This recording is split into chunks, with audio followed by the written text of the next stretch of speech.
எனக்கு ரொம்ப பயமாக இருக்குங்க. பையனுக்கு மூக்கில் இருந்த டியூப்பு விலகிருச்சுங்க.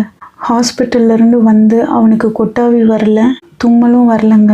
ஆனால் இப்போ காலையில் 6 மணிக்கு தும்மிட்டான். ஒரே தும்மல் தான், ரொம்ப ஃபோர்ஸாக தும்மிட்டான். இந்த பக்கம் ஃபுல்லாக பெயின் எடுக்க ஆரம்பிச்சிருச்சு. ரொம்ப ஒரு மாதிரி அப்படியே இறுக்கி பிடிச்ச மாதிரி ஆகிட்டான். டியூப் அப்படியே மூக்கில் இருந்து கொஞ்சம் வெளியில் வந்துருச்சுங்க. இந்த தொண்டைக்கிட்ட அந்த டியூப் வந்து ஒரு மாதிரி வித்தியாசமாக தெரியுது. இப்படி கை வச்சா கூட அந்த டியூப் தனியாக தெரியுது, அந்த மாதிரி இருக்குங்க. டாக்டர்கிட்ட உடனே ஃபோன் பண்ணி சொல்லிட்டேன். என்னம்மா இப்படி சொல்கிறீங்க, நான் வெளியில் இருக்கேனே, சரி இருங்க நான் கிளம்பி வர்றேன் அப்படின்னு சொல்லி எங்களுக்காக விழுப்புரத்துலேருந்து இப்போ கிளம்பி வந்துட்டுருக்காரு. நான் டாக்டர்கிட்ட இப்போ கொஞ்சம் நேரத்தில் நான் கிளம்பி போயிடுவேங்க. சாட்டர்டே தான் அவனை நான் கூட்டிகிட்டு போயிட்டு வந்தேன்.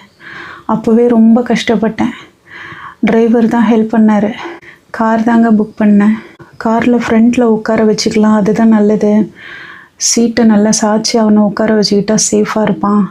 பின்னாலனா அவனை படுக்க வைக்கிறப்போ அவன் ஹைட்டாக இருக்கிறதுனால காலை நீட்டுறது எல்லாமே பிரச்சனையாக இருக்கும் அப்படின்னு சொன்னார். அதே மாதிரி அவனை முன்னால் உட்கார வச்சு சீட் பெல்ட்டெல்லாம் போட்டு அந்த சீட்டை கொஞ்சம் சாய்ச்ச மாதிரி வச்சு அப்படியே கொண்டு போயாச்சு. நான் பின்னால் உட்காந்துருந்தேன்.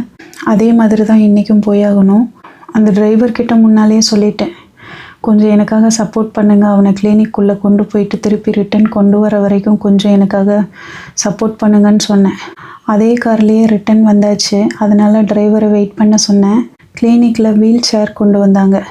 அதை வச்சு வெளியிலேருந்து உள்ள கிளினிக்குள்ளே கொண்டு போயாச்சு. எல்லாமே ரொம்ப கஷ்டமான ப்ராசஸாக தாங்க இருந்தது. என் கூட ஒரு 2 பேராவது இருந்திருந்தா கஷ்டமாக தெரிஞ்சிருக்காது. அது ஒரு பெரிய போராட்டமாக இருந்தது. அன்றைக்கி ஒரு நாளைக்கே அவ்வளோ கஷ்டப்பட்டுட்டேன். அன்றைக்கி டாக்டர் சொன்னார், அடுத்த வாரம் கூட்டிகிட்டு வாங்கன்னு. நல்ல வேளை இன்னும் 1 வாரம் இருக்குது அப்படின்னு நான் நினச்சேன். இன்றைக்கும் நான் போகிற மாதிரி இருக்குங்க. அவனுக்கு டாக்டர் சொல்லிட்டாங்க, சாப்பாடு எதுவும் கொடுத்துடாதீங்க அப்படின்னு சொல்லிட்டாரு.